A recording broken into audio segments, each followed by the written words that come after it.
Bem, galerinha, sejam bem-vindos a mais uma aula de estatística. O objetivo da nossa aula de hoje é trabalhar com modelos teóricos de distribuição de probabilidade.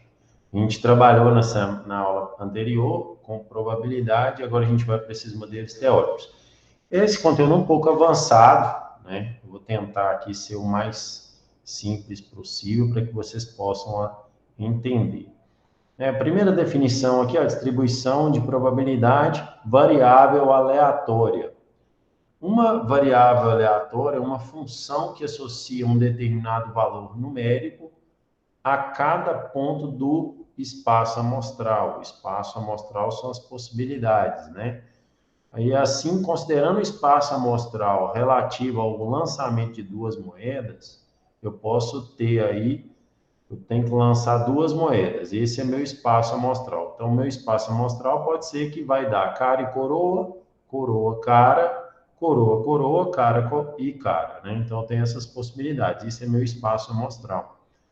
E nesse espaço amostral, que eu chamo aqui de ponto amostral, né? Eu tenho os pontos amostrais, tomando x para representar um número obtido de caras nos dois lançamentos dos dados, podemos associar um número x a cada ponto amostral de acordo com a tabela 1 a seguir. Nesse caso, o número de caras no lançamento de dois dados, né?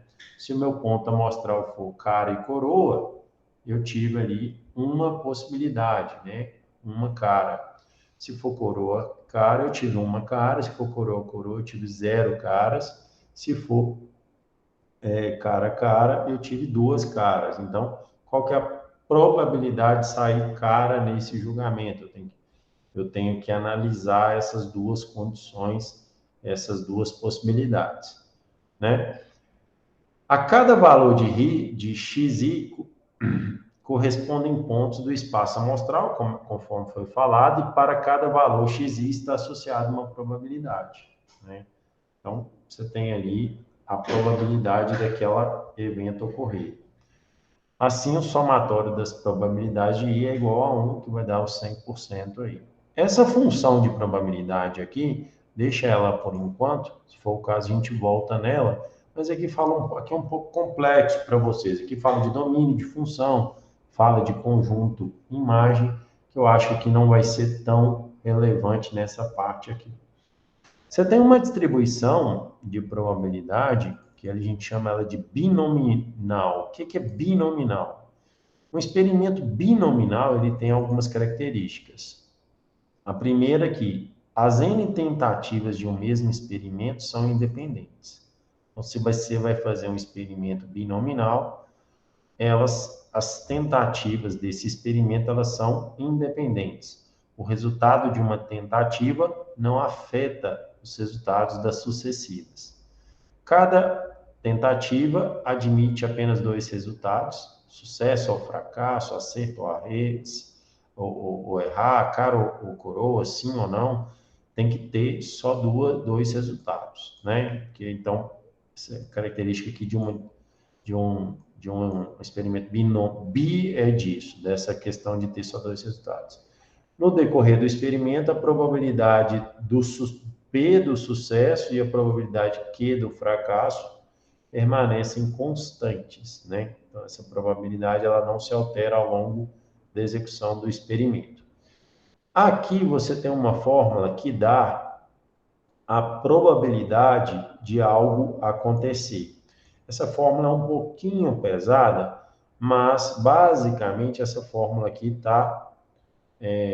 a gente está observando aqui que ela usa aqui uma combinação, ela usa uma probabilidade, ela usa aqui um Q elevado a n menos k. Essa combinação vem da matemática, já é uma fórmula pronta e etc. P, mesma coisa, Q, a mesma coisa, né? Então, essa fórmula aqui eu vou explicá-la utilizando um exercício. Aí é o exemplo da aplicação dela aqui, ó. Determine a probabilidade de ocorrer exatamente duas coroas num conjunto de 10 lançamentos de moeda. Eu vou usar a fórmula para calcular essa probabilidade, né? Porque esse evento aqui é um experimento binominal, e aí já tem a fórmula da probabilidade. A probabilidade, ela te ajuda a você prever as coisas, né? E basear, qual que é a probabilidade disso ocorrer? Qual que é a probabilidade de eu andar de avião e o avião cair? O ser humano, ele precisa das probabilidades para ele tomar decisão. Se for mais arriscado isso aqui, para que se eu tenho uma chance em 10, ou seja, 10%, e eu tenho um outro evento aqui que me dá 5 chances em 10, eu prefiro fazer a outra coisa. A probabilidade desse primeiro evento é 10%, né? A outra é de 50%, muito maior. Então, o ser humano usa a estatística para isso. Então, determina a probabilidade de ocorrer exatamente 2 coroas num conjunto de 10 lançamentos. Então, eu vou aplicar os valores naquela fórmula. X é igual ao número de coroas. Nesse caso, 2 coroas. Determina a probabilidade de ocorrer exatamente 2 coroas. Então, uma coroa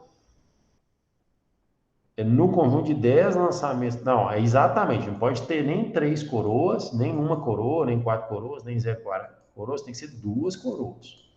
Né? As demais lançamentos tem que ser caras, né? Então, X é o número de coroas, nesse caso 2. N vai ser o número de lançamentos do experimento, né? Que vai ser 10.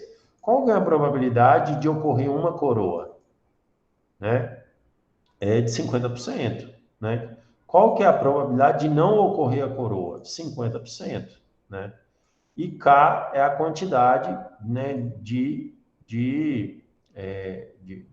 da minha amostra, né, da quantidade de resultados possíveis aqui nessa fórmula.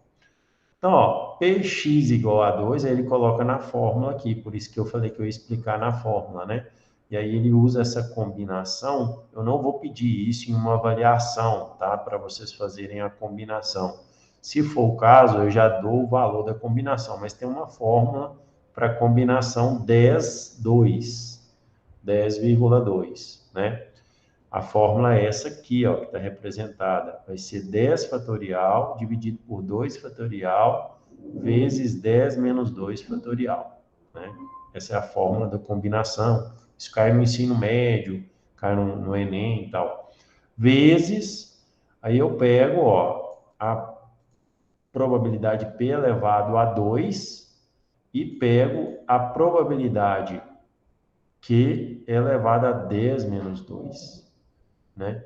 Por que 10 menos 2? Porque eu que tenho 2 ocorrências aqui, tem 8 ocorrências da outra, né? A probabilidade da outra é muito grande. Tem 8 ocorrências aqui que ainda pode dar essa possibilidade de sair coroa, né? E aí eu faço a fórmula, ele me deu um resultado aqui de 0,0439, multiplicando por 100. Então, a chance de ocorrer isso, de eu tirar 2 coroas em 10 lançamentos de moeda é de 4,39%. Então, é isso. Nesse caso aqui, só teria que aplicar a fórmula para isso, né? A fórmula eu dou na prova, não tem grandes problemas. O que é 10 fatorial?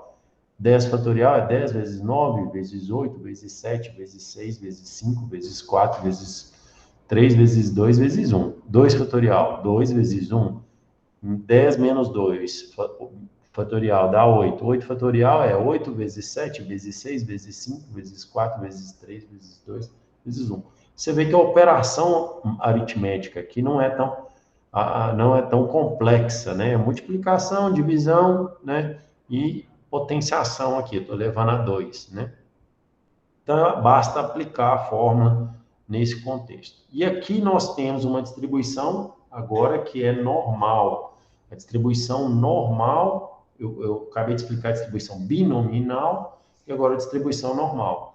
Entre as distribuições teóricas de variável aleatória, contínua, uma das mais empregadas é a distribuição normal. Uma das propriedades das distribuições normal é a simetria da curva, como pode ser visto na figura. O que ele quer dizer com isso? Que tem uma grande probabilidade aqui, ó, do valor estar na média, né? Então, uma distribuição normal tem essa característica. Ó, características da curva normal. A curva é simétrica, Então, você tem um lado da curva é igual ao outro em relação à média. Então, você tem a média no centro. A variável aleatória x pode assumir todo e qualquer valor real. Você pode ter qualquer valor real. Não, ela é contínua ali, né? Pode ser qualquer valor, né? 1,7777.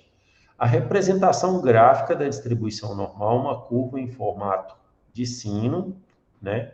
A área total delimitada pela curva e pelos eixos é de 1 a 100%. A curva normal é assintótica em relação ao eixo das abscistas. Isso aproxima-se indefinidamente do eixo das abscistas, sem, contudo, alcançá-lo. Que é isso aqui, ó. Você não vai alcançar o eixo aqui das abscissas. Como a curva é simétrica em torno da média, a probabilidade de ocorrer valor maior do que a média, olha que é interessante, é igual à probabilidade de ocorrer o valor menor do que a média, né? Então, você tem essa probabilidade aí. Os pontos de inflexão da função aqui já é um pouco mais complexo, que ele pega a média e diminui do desvio padrão para encontrar esses pontos de inflexão. Aí eu tenho aqui a probabilidade, essa fórmula complexa aqui, que não cabe a gente estudá-la, que aqui usa integral, usa derivada, né? Não é o objetivo nosso aqui. Para utilizar essa função é necessária a aplicação da integração numérica, que é isso que ele está falando, que seria muito trabalhoso e exigiria conhecimentos que não são tratados em nossas aulas. Mas ele colocou aqui qual que é a função certinha. Entretanto, podemos contornar facilmente esse problema utilizando a variável normal padrão ou variável padronizada z. Olha que interessante. A variável padronizada z tem a distribuição normal reduzida, ou seja, tem distribuição normal de média igual a zero e desvio padrão igual a 1. Sendo x uma variável aleatória com a distribuição normal da média e o desvio padrão S, a variável z ela é dada por essa fórmula aqui, ó.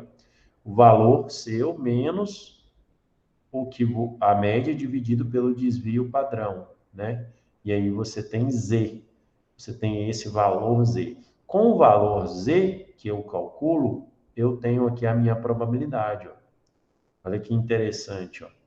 Eu tenho aqui a minha probabilidade. Então, na hora que eu calculo o valor z, eu venho na tabela e eu acho a probabilidade, que o objetivo nosso é achar a probabilidade. As probabilidades associadas à distribuição normal padronizada não precisam ser calculadas sendo encontradas na tabela. A tabela 3 apresenta a distribuição normal padrão com os valores calculados para a probabilidade P de valores entre a média 0 e o valor de ZC. Então, aqui tem os valores aqui para eu poder calcular. Mas vamos para o exercício para a gente entender, né, melhor essa questão. Ó, considerando o seguinte exemplo, seja x a variável aleatória que representa o comprimento de uma determinada peça produzida por uma máquina. Então, vamos para o nosso contexto aqui, esse é o tamanho da peça. Pode ser uma caneta, pode ser uma arruela, pode ser um parafuso, né? Vamos considerar aqui que é um parafuso. O parafuso tem lá 5 centímetros, por exemplo. Aí, seja x a variável aleatória, né, o caso, o comprimento do parafuso, produzido por uma máquina, a qual tem distribuição normal. Então, a distribuição ela é normal, a grande maioria dos valores estão próximos da média, né? E o tamanho é 2 centímetros e o desvio padrão é de 0,20 centímetros. Esse é o desvio padrão. Precisamos conhecer a probabilidade que uma peça produzida tenha comprimento entre 2 centímetros e 2,15. Aí eu quero saber o seguinte, qual que é a probabilidade de uma peça produzida ter entre 2 centímetros e 2,15 centímetros? Essa é a pergunta que o ser humano quer fazer. Beleza, vamos perguntar isso para a estatística. A estatística vai nos fornecer uma resposta. Então, vamos lá. Eu tenho aqui a primeira coisa que eu vou calcular é o Z, né? O Z aqui para realizar o cálculo, então vai ser 2,15 menos 2, né, dividido por 2, então o meu Z foi de 0,75. Para obter o valor Z de 0, basta que na primeira coluna localizemos o valor 0,7, naquele aqui, ó, 0,7 na primeira coluna, na interseção da linha que contém o valor 0,7 com a coluna que contém o valor de 0,05. Encontraremos o valor de P, que é 0,27. O valor 0,27 corresponde à probabilidade que uma peça produzida tenha dimensão entre a média 2 e 2,15, ou seja, 27% de probabilidade. Então, esse é o cálculo que ela é feito, né? Observe que no exemplo apresentado, então, qual que é a probabilidade de estar entre 2 e 2,15, né? É de 27%. Qual que é a probabilidade de estar, vamos pegar um outro valor aqui, né? De estar entre 2 e 2,40, né? Aí aqui vai ser 2,15, 2,40 menos 2,0, então vai dar 0,4 dividido por 2. O meu Z aqui, ao invés de dar 0,75, ele vai dar, deixa eu ver qual o valor. Vou fazer essa conta aqui rapidinho, vou te passar o valor. Então, é 2,4 menos 2 dividido por 0,02. Dividido por 0,2. Só um minutinho. Vamos lá, ó. 2,4. Estou considerando 2,40 centímetros, né? Eu estou aplicando a fórmula, menos 2 dividido por 0,2. Aqui deu um valor de 2. Deixa eu pegar aqui. Aí eu teria que ir lá na tabela, né? Ali não tem. Eu pego o valor aqui de 2, ó. E eu vou aqui, consulto em 0,05. Então, para isso, eu tenho uma probabilidade bem maior, de 47% dessa peça estar entre 2 e 2,4 centímetros, né? Uma probabilidade maior. Esse 0,05 é um padrão de confiança. Normalmente, ele varia 100% de confiança, aí você vê que a probabilidade é muito, né, baixa, ou ele pode atuar aqui com 91% de confiança, né? Que seria essa outra, e a probabilidade acaba aumentando. Mas o normal, o padrão, para fins estatísticos, por exemplo, fim de pesquisa, de eleição, alguma coisa, é sempre 95% de representar a realidade. Essa que é a confiança do experimento, né? Aí aqui, ó, para finalizar, observe que no exemplo apresentado, o valor limite inferior da medida do parafuso coincide com o valor da média. Portanto, o valor ZC para essa medida é zero, que resulta em 0,2734 menos zero, que dá o próprio valor. Se os valores procurados fossem entre 2,05 e 2,15, teríamos que calcular o ZC para 2,5, o que resultaria em 0,25. Entretanto, com o valor 0,25 na tabela, iremos obter 0,097 para a probabilidade. Assim, para essa faixa de valores, a probabilidade seria outra, seria menor, né? Seria de 17,64%. Então, gente, é isso. É um pouco elaborado aqui o conhecimento, né? Porque a distribuição binominal e a distribuição normal, sendo que a distribuição binominal, para você achar o resultado, você tem que aplicar uma fórmula, e essa fórmula ela é razoável, não é nem muito complicada, nem muito fácil. E no caso da distribuição normal, você tem que calcular o valor de Z. O valor de Z é o valor que você está buscando menos a média, dividido por S, né? Que é o desvio padrão aí. E aí depois você pode consultar a tabela para descobrir a probabilidade com um certo nível aqui de significância do experimento, né? Então é isso que eu tinha pensado aqui para essa aula de hoje, e aí estou à disposição de vocês para a gente tirar dúvida e etc. Vou interromper a gravação aqui para postar para vocês. Um abraço.